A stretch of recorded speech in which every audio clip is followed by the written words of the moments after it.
कहानी की शुरुआत में हम सेंटियागो में मौजूद एक जेल को देखते हैं जहां पर हजारों खतरनाक मुजरिम कैद हैं। ये सेंटियागो का सबसे सिक्योर तरीन जेल है क्योंकि आज तक इस जेल से कोई भी कैदी फरार नहीं हो सका और इसका रीजन है इस जेल का वार्डन बहुत ही स्ट्रिक्ट और बेरहम इंसान है जो जरा सी गलती करने पर कैदियों को बुरी तरह से पीटता है। और यही वजह है कि इस जेल के कैदी यहाँ से भागना तो दूर बल्कि एक छोटी सी गलती करने से पहले भी 100 बार सोचते हैं। लेकिन अब वार्डन का यह खौफ ज्यादा दिनों तक चलने वाला नहीं था क्योंकि अब इस जेल में एंट्री हो चुकी थी एक बहुत ही शातिर इंसान की जिसका नाम लियोन है। लियोन एक आर्किटेक्ट है जो किसी भी बिल्डिंग को देखकर उसे पता चल जाता है कि यह बिल्डिंग कितने साल पुरानी है और इस बिल्डिंग को किस तरह से डिजाइन किया गया है। लियोन जेल में एंटर होते ही उसके दिमाग में यहाँ से भागने की प्लानिंग शुरू हो जाती है। यहाँ हमें पता चलता है कि लियोन अकेला नहीं है बल्कि उसके साथ 4 साथी भी हैं जो यहाँ से भागना चाहते हैं। कुछ देर बाद जेल का एक ऑफिसर सभी कैदियों को लाइन से खड़ा करके जेल के रूल्स बताता है और कहता है कि अगर किसी ने भी रूल तोड़ने की कोशिश की तो उसे मार दिया जाएगा। इसके बाद सभी कैदियों को उनके ब्लॉक्स की तरफ लाइन से ले जाया जाता है। यहाँ लियोन दौड़ते हुए सेल नंबर 50 को पकड़ने की कोशिश करता है क्योंकि उसने पता लगा लिया होता है कि यहाँ से भागने के लिए सेल नंबर 50 सबसे परफेक्ट जगह है। लेकिन जब वो सेल नंबर 50 का दरवाजा खोलता है तो सेल नंबर 50 पर पहले एक आदमी ने कब्जा कर लिया होता है। यह देखकर लियोन काफी उदास हो जाता है और न चाहते हुए वो सेल नंबर 50 के बगल वाले सेल में चला जाता है। वहीं हम देखते हैं कि लियोन के बाकी 4 साथियों ने उन्हीं सेल्स में डेरा जमा दिया है जो उन्हें प्लान के मुताबिक कब्जा करना था। कुछ देर बाद लियोन के साथी लियोन के सेल में आ जाते हैं। यहाँ राफेल लियोन से कहता है कि तुम्हें सेल नंबर 50 में जाना था पर यह तो सेल नंबर 51 है। तब लियोन कहता है कि तुम्हारे लिए आसान था क्योंकि तुम्हारा सेल नीचे ग्राउंड फ्लोर पर था इसलिए तुम लोगों ने आसानी से अपने सेल पर कब्जा कर लिया, लेकिन मेरा सेल फर्स्ट फ्लोर पर है जिस वजह से मैं अपने सेल पर कब्जा नहीं कर पाया। यहाँ इनका साथी जर्मन कहता है तो अब हम लोग क्या करेंगे। तब राफेल कहता है कि करना क्या है, कल से हम यहाँ से भागने की प्लानिंग स्टार्ट करेंगे। कुछ देर बाद हम देखते हैं कि यहाँ पर एक कैदी गिटार लेकर आता है और ये गिटार वाला आदमी भी लियोन का साथी है। इस जेल में कैदियों को जो काम आता था उन्हें वो काम करने की इजाजत थी ताकि कैदियों का टाइम पास होता रहे, जैसे गिटार बजाना, खाना पकाना और फर्नीचर का सामान बनाना। अगले दिन हम देखते हैं कि लियोन यहाँ से भागने की प्लानिंग पर लग जाता है। वो जेल के हर एक जगह को काफी गौर से देख रहा होता है, लेकिन जब उसकी नजर चारों तरफ गार्ड्स पर पड़ती है तब उसे इस बात का अंदाजा हो जाता है कि यहाँ से दीवार से कूद कर भागना काफी मुश्किल है। इसके बाद वह प्लान बी पर काम करते हुए पैदल चलकर कदमों से जेल की लंबाई का नाप लेने लगता है। जेल की लंबाई नापने के बाद वो सीधा अपने साथियों के पास पहुंचकर उनसे कहता है कि हमें कैसे भी करके यहाँ से भागना होगा। तब जर्मन ने कहा कि तुम पागल हो गए हो, यहाँ से भागना इम्पॉसिबल है क्योंकि चारों तरफ जेल की ऊंची दीवारें हैं जिससे हम कभी भी कूदकर भाग नहीं सकते और गार्ड्स भी चारों तरफ से हम पर नजर जमाए रखे हैं। अगर उन्हें जरा सा भी हम पर शक हुआ तो वो हमें मार डालेंगे। तब लियोन कहता है कि मैंने कदमों का इस्तेमाल करके जेल के बाहर जाने तक का रास्ता नाप लिया है। हम यहाँ से जेल के बाहर वाले रोड से सिर्फ 90 मीटर की दूरी पर खड़े हैं, इसलिए हमें दीवार से कूदकर यहाँ से नहीं भागना है बल्कि हम यहाँ जमीन के नीचे एक सुरंग बनाएंगे जो यहाँ से बाहर तक जाएगी। इस जेल के बाहर जंगल है और अगर हम एक बार यहाँ से निकल गए तो जेल के बाहर जंगल में गार्ड्स हमें ढूंढ नहीं पाएंगे और बड़ी आसानी से हम यहाँ से फरार हो जाएंगे। लेकिन यहाँ इनके दिमाग में सबसे बड़ा सवाल यह होता है कि इतनी लंबी सुरंग जब यह लोग बनाएंगे तो उस सुरंग से बाहर निकलने वाली मिट्टी यह लोग कहाँ गिराएंगे। यह सवाल इन तीनों को परेशान कर रही थी और लियोन सोच में पड़ जाता है कि सुरंग से निकलने वाले मिट्टी को आखिर कहाँ फेंका जाए। अब जब यह तीनों सुरंग से निकलने वाली मिट्टी को छुपाने के बारे में प्लान बना रहे होते हैं तभी एक कैदी की नजर इन पर पड़ती है जिसका नाम बिगोट है। बिगोट एक धोखेबाज इंसान है जो इस जेल के वार्डन के साथ मिला हुआ है और जब भी वो किसी कैदी को जेल से भागने या फिर कोई रूल तोड़ते हुए देखता है तब बिगोट चुपके से सीधा जाकर गार्ड्स को शिकायत लगा देता है। और अब वो पिछले काफी टाइम से लियोन और उसके 2 साथियों पर नजर रख रहा होता है। इन तीनों को काफी टाइम से एक साथ बात करते हुए देखकर बिगोट को इन पर शक हो जाता है, इसलिए वो सीधा आकर राफेल से मिलता है, राफेल, और कहता है कि मैंने पिछले कई दिनों से तुम तीनों पर नजर रखी है और मुझे पता है कि तुम तीनों यहाँ से भागने का प्लान बना रहे हो, इसलिए मैं भी तुम्हारे साथ यहाँ से भागने के प्लान में शामिल होना चाहता हूँ। यहाँ बिगोट के चेहरे को देखकर राफेल को कुछ गड़बड़ नजर आता है, इसलिए राफेल बिगोट से कहता है कि ऐसी कोई बात नहीं, हम तीनों तो बस बातचीत कर रहे थे और हमारा यहाँ से भागने का कोई भी प्लान नहीं है। अगले दिन लियोन, जर्मन और राफेल तीनों नीचे वाली सेल में आए। राफेल एक तरफ के दीवार को देखकर कहा कि हम इसी दीवार को खोदकर सुरंग बनाएंगे, लेकिन मसला यह था कि अगर खुदाई का काम शुरू कर दिया गया तो सुरंग को खुला नहीं छोड़ सकते क्योंकि हर शाम गार्ड्स हर एक सेल की चेकिंग करने आते हैं और अगर गार्ड्स ने सुरंग देख लिया तो हम सब पकड़े जाएंगे। तब लियोन कहता है कि हम इस दीवार के एक हिस्से को तोड़कर सेम उसी तरह का एक फेक ब्लॉक बनाएंगे ताकि शाम को जब भी गार्ड सेल की चेकिंग करने आए तब हम उस फेक ब्लॉक को दीवार में लगाकर सुरंग को छुपा देंगे और गार्ड्स के पकड़े जाने से बच जाएंगे। अब यह सब तो ठीक था, लेकिन सबसे बड़ा सवाल यह था कि सुरंग में से निकलने वाली मिट्टी का ये लोग क्या करेंगे। तब लियोन अपने गिटार वाले दोस्त को सेल में बुलाता है और वो अपने गिटार में से एक बड़ा स्क्रू ड्राइवर निकाल कर लियोन को देता है, जिसके बाद लियोन ऊपर छत में एक चौकोर सुरंग करने लगता है जिससे बाहर काफी शोर हो रहा था। अब शोर से बचने के लिए गिटार वाला आदमी गाना गाकर गिटार बजाने लगता है जिससे किसी को भी सेल के अंदर का शोर सुनाई नहीं देता और कुछ देर की मेहनत के बाद लियोन छत में सुरंग करने में कामयाब हो जाता है। अब यहाँ लियोन जब उस होल से अपना सर बाहर निकाल कर देखता है तो उसे छत पर एक बड़ा खाली जगह दिखाई देता है, जिसे देखकर लियोन काफी खुश हो जाता है क्योंकि यहाँ पर 80 टन से भी ज्यादा मिट्टी आसानी से रखी जा सकती थी। अब शाम होने वाली थी और जल्द ही गार्ड्स आकर सेल की चेकिंग शुरू करने वाले थे, इसलिए राफेल डर जाता है और कहता है कि हमें जल्दी ही इस होल को बंद करना होगा। तब लियोन ने कहा कि जल्दी से मुझे अंडे लाकर दो। यह सुनकर राफेल गुस्सा हो जाता है और कहता है कि तुम्हें इस वक्त मजाक सूझ रहा है। तब लियोन कहता है कि तुम जल्दी से अंडे लाकर दो और फिर मेरा कमाल देखो। यह सुनकर राफेल अंडे लेने जाता है और लियोन जर्मन के साथ मिलकर छत के गिरे हुए मलबे को और तोड़ते हैं और उसका मिट्टी बना लेते हैं। कुछ देर बाद राफेल जल्दी से अंडे लेकर आ जाता है। तब लियोन उस मलबे से बनाई गई मिट्टी को एक बाल्टी में डाल देता है, साथ ही वो उस बाल्टी में चूना भी डालता है और फिर उसके अंदर अंडे मिक्स कर देता है। वही इनका साथी जो बाहर गिटार बजा रहा होता है, वह अपने गिटार में एक अलग धुन बजाना शुरू कर देता है जो खतरे की एक वार्निंग होती है, यानी कि सिक्योरिटी गार्ड सेल्स की चेकिंग लेने के लिए आ रहे हैं। तब सेल के अंदर मौजूद लोग भी उस खतरे की घंटी को सुन लेते हैं और समझ जाते हैं कि गार्ड्स आ रहे हैं, इसलिए यह सभी लोग और भी जल्दी से काम करने लगते हैं और यह लोग उस मलबे को आटे की तरह गूंद कर उसका एक ब्लॉक बनाते हैं, जिसके बाद यह लोग उस ब्लॉक को ऊपर होल में फिट कर देते हैं और नीचे से उस जगह पर एक पोस्टर लगा देते हैं। कुछ देर बाद गार्ड्स उनके सेल के अंदर आ जाते हैं और वो गार्ड्स लियोन और उसके दोस्तों को उनकी सेल से बाहर निकालते हैं। गार्ड्स उनके सेल की अच्छी तरह से चेकिंग लेते हैं, लेकिन अंदर उन्हें कुछ भी नहीं मिलता। तब एक गार्ड को ऊपर छत पर लगा वही पोस्टर दिखाई देता है, लेकिन जैसे ही गार्ड उस पोस्टर को उतारने वाला होता है तभी उसे बाहर से उसका ऑफिसर उसे बुला लेता है, जिसे सुनकर वह गार्ड उस पोस्टर को बिना निकाले ही चला जाता है और इस तरह से इन सब की जान बच जाती है। अब यहाँ इन लोगों को इस जेल में 34 दिन हो चुके थे और उन्हें जल्द ही इस जेल से निकलना था, इसलिए लियोन और जर्मन ऊपर छत पर चढ़कर लकड़ी का खोखला बॉक्स बनाते हैं और उस लकड़ी के बॉक्स में ये लोग सफेद सीमेंट भरकर छत पर रख देते हैं। कुछ दिन बाद उनका ब्लॉक तैयार हो जाता है। अब भारी थी सुरंग बनाने की, जिसके बाद ये लोग खुदाई के काम पर शुरू हो जाते हैं। ये लोग दीवार का सबसे नीचे का हिस्सा पहले से बने हुए उस ब्लॉक के अनुसार काटने लगते हैं, लेकिन खुदाई करते वक्त काफी शोर हो रहा था, जिसकी आवाज कुछ गार्ड सुन लेते हैं और गार्ड उनके सेल की तरफ बढ़ने लगते हैं। पर गार्ड के पहुंचने से पहले ही उनके गिटार वाला साथी आकर उन्हें बता देता है कि कुछ गार्ड सेल की तरफ आ रहे हैं। ये सुनकर सभी लोग काफी डर जाते हैं, क्योंकि उन्होंने दीवार का जो हिस्सा काटा था वह हिस्सा उनके बनाए हुए ब्लॉक से छोटा था, जिसमें वह ब्लॉक फिट नहीं हो सकता था। अब जब उन्हें कोई दूसरा रास्ता नजर नहीं आता तब ये लोग जल्दी से टूटी हुई दीवार के मलबे को इकट्ठा करते हैं और जिस जगह ये लोग सुरंग बना रहे थे वहां ये लोग काफी बारीकी से सामान रखकर उस जगह को छुपाते हैं और अपने अपने काम में लग जाते हैं ताकि गार्ड को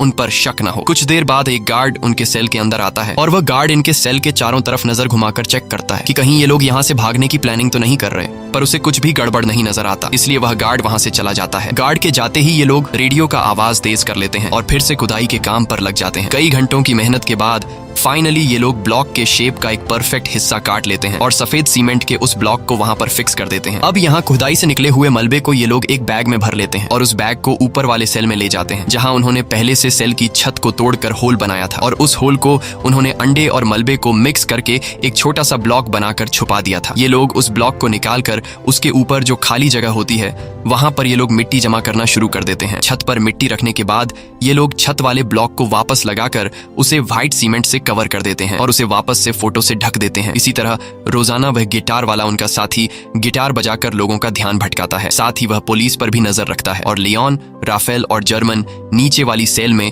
सुरंग को खोदते हैं और जो मिट्टी सुरंग से निकलती है ये लोग उस मिट्टी को अलग अलग बैग में निकालकर अलग अलग तरीके से ऊपर वाली सेल की छत पर जमा करने लगते हैं। इस तरह से ये लोग पूरे दिन का एक रूटीन बना देते हैं और कई दिनों तक उनकी खुदाई का काम बड़ी चालाकी से चलता रहता है। लेकिन एक कैदी जिसका नाम ऑस्कर है, उसे इन लोगों पर शक हो जाता है, क्योंकि वह पिछले कई दिनों से इन लोगों को नोट कर रहा था। वह देखता है कि ये लोग हर रोज एक ही पैटर्न को फॉलो करते हुए नीचे के सेल से ऊपर वाले सेल पर जाते हैं। साथ ही ये लोग हमेशा हाथ में बैग या फिर बाल्टी लेकर ऊपर जाते हैं। ये सब देखकर ऑस्कर को उन पर शक हो जाता है, लेकिन वह किसी से भी कुछ नहीं कहता, बस चुपचाप उन पर नजर रखता है। अब यहाँ इन लोगों को इस जेल में 70 दिन बीत चुके थे और लियोन जब सुरंग को नापता है तो उससे पता चलता है कि 70 दिनों में हमने सिर्फ 5 मीटर सुरंग बनाई है। ये देखकर लियोन काफी मायूस हो जाता है और लियोन समझ जाता है कि हम 5 लोग इस सुरंग को इस तरह से कभी भी कंप्लीट नहीं कर पाएंगे। इसलिए वो अपने साथियों से कहता है कि हमें इस सुरंग को कंप्लीट करने के लिए और आदमियों की जरूरत पड़ेगी और अगर हम 5 लोग इसी रफ्तार से मिट्टी निकालते गए तो इस सुरंग को कंप्लीट करने में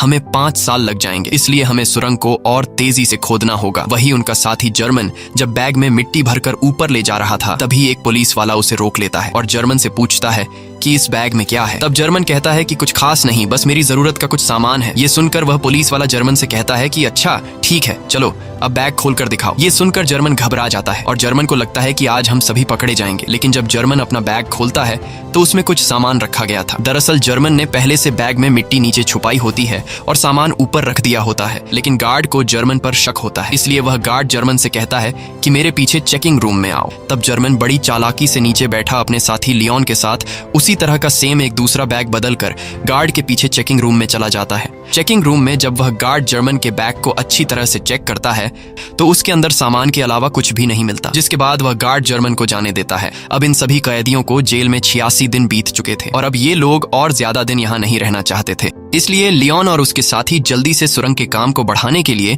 ऊपर वाले फ्लोर के कुछ कैदियों को अपने साथ मिला लेते हैं। यहाँ लियोन उन नए कैदियों को दीवार से ब्लॉक हटाकर सुरंग भी बताता है। ये देखकर वो कैदी फौरन इनके साथ मिलकर काम करने को मान जाते हैं, क्योंकि वो सोचते हैं कि अगर 5 लोग मिलकर 7 मीटर लंबा सुरंग खोद सकते हैं तो हम सब एक साथ मिलकर जल्द ही इस सुरंग को पूरा कर लेंगे। और साथ ही इन नए आने वाले कैदियों में कुछ कैदी ऐसे भी थे जिन्हें फांसी होने वाली थी, इसलिए वो लोग तो पहले से यहाँ से भागने का चांस ढूंढ रहे थे। अब लियोन जब समझ जाता है कि सभी कैदी सुरंग के लिए तैयार हो चुके हैं, तब लियोन उन्हें अपना प्लानिंग बताते हुए कहता है कि हम डेली 1 घंटे की शिफ्ट में काम करेंगे। 2 लोग खुदाई का काम करेंगे, 2 लोग मिट्टी ऊपर ले जाएंगे और 2 लोग गार्ड्स पर नजर रखेंगे। बाकी लोग जेल के नॉर्मल काम करेंगे ताकि किसी को हम पर शक न हो। और जो भी कैदी 2 घंटे सुरंग की खुदाई करने के बाद वापस बाहर निकलेगा उसे फौरन नहाकर अपने कपड़े भी धोने होंगे ताकि गार्ड्स को उसके कपड़ों पर मिट्टी के निशान नजर न आए। अब इन लोगों का काम काफी तेजी से चल रहा होता है और यह लोग रोजाना 100 किलो मिट्टी एक दिन में निकालने लगते हैं। अब यहाँ हमें पता चलता है कि लियोन ने ऊपर वाले फ्लोर के कैदियों को इसलिए चुना ताकि इन्हें बैग या फिर बाल्टी में ऊपर मिट्टी ले जानी नहीं पड़े और इस तरह से यह लोग गार्ड्स के नजरों में भी आ सकते थे। इसलिए यह लोग नीचे जिस सेल में खुदाई कर रहे थे उसी सेल के छत में एक होल कर देते हैं ताकि सीढ़ियों से मिट्टी ऊपर ले जाने के बजाय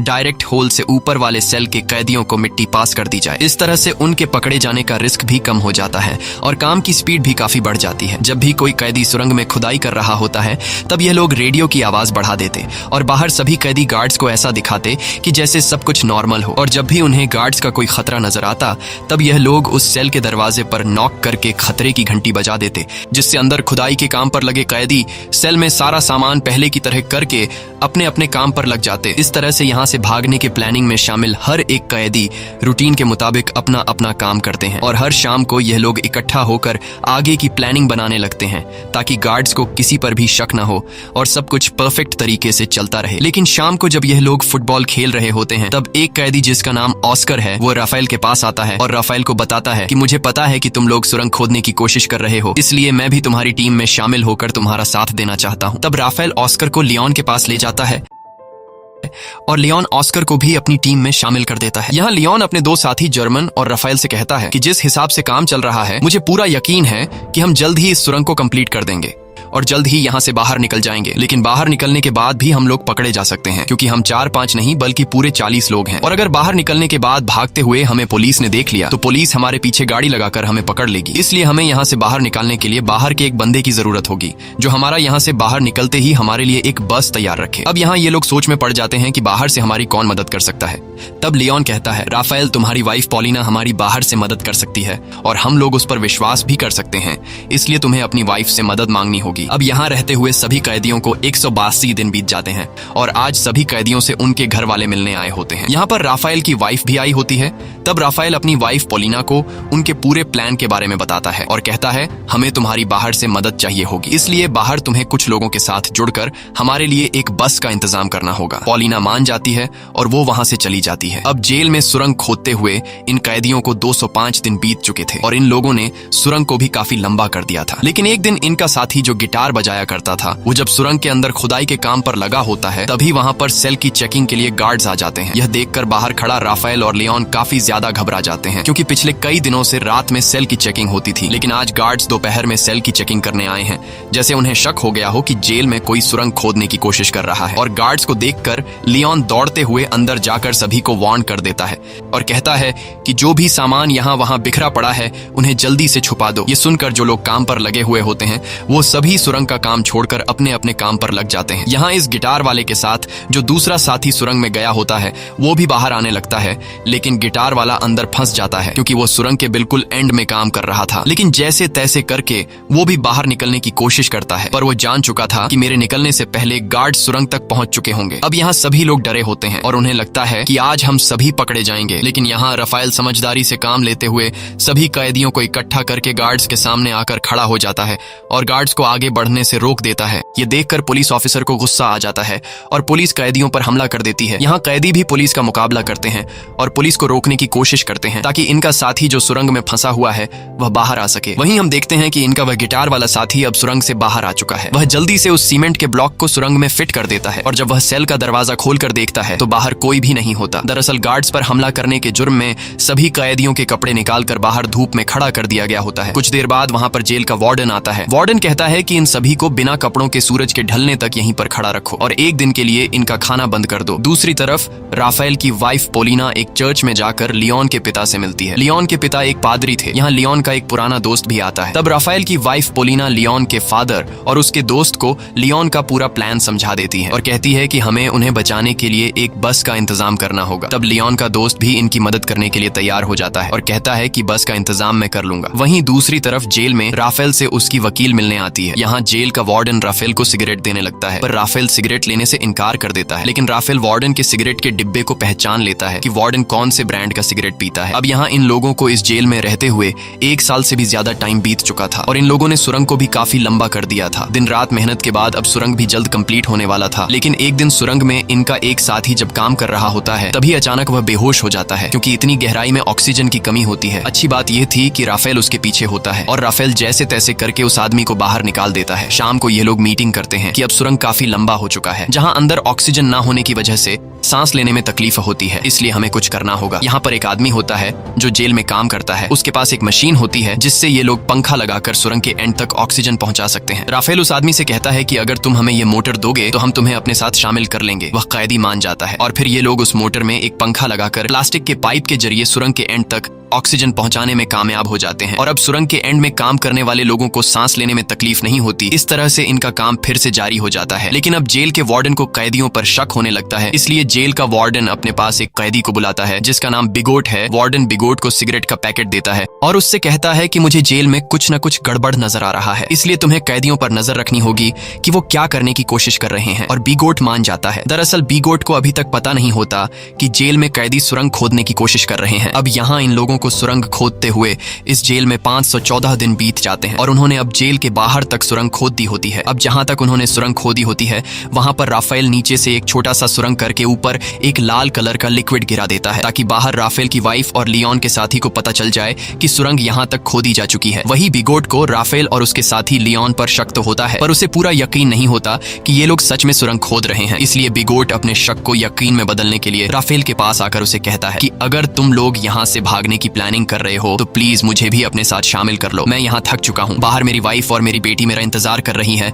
ये सुनकर राफेल को बिगोट पर तरस आ जाता है, इसलिए राफेल बिगोट को सुरंग के बारे में बताने ही वाला होता है कि तभी राफेल बिगोट के हाथ में सिगरेट का पैकेट देख लेता है और यह वही पैकेट होता है जो कुछ दिन पहले राफेल ने वार्डन के पास देखा था। इसलिए राफेल समझ जाता है कि बिगोट वार्डन के साथ मिला हुआ है। ये सब समझते ही राफेल बिगोट को कुछ भी नहीं बताता। दूसरी तरफ लियोन का बाहर जो पुराना दोस्त होता है वो अपने कुत्ते को साथ लेकर रनिंग के बहाने जेल के करीब आता है और उस लाल कलर के लिक्विड को देख लेता है। अगले दिन लियोन का पिता लियोन को जेल में आकर बताता है कि तुम लोगों ने बाहर जो रेड कलर का लिक्विड गिराया था वो हमने देख लिया है। तुम लोग जेल के बाउंड्री के बाहर तो आ चुके हो, पर अभी भी तुम लोग सही जगह पर नहीं पहुंचे, इसलिए तुम लोगों को अभी भी 40 फीट और भी सुरंग खोदना होगा। इसके बाद यह लोग फिर से सुरंग को और लंबा करने लगते हैं और अब बस कुछ ही दिन के खुदाई के बाद इनका सुरंग कंप्लीट होने वाला था। लेकिन अब इन लोगों के साथ जो कुछ होने वाला था उसके बारे में उन्होंने बिल्कुल भी सोचा नहीं था। एक दिन जब इनका एक साथी सुरंग की खुदाई के काम पर लगा होता है तभी अचानक एक बहुत ही बड़ा भूकंप आता है जिससे जेल की दीवारें हिलने लगती हैं।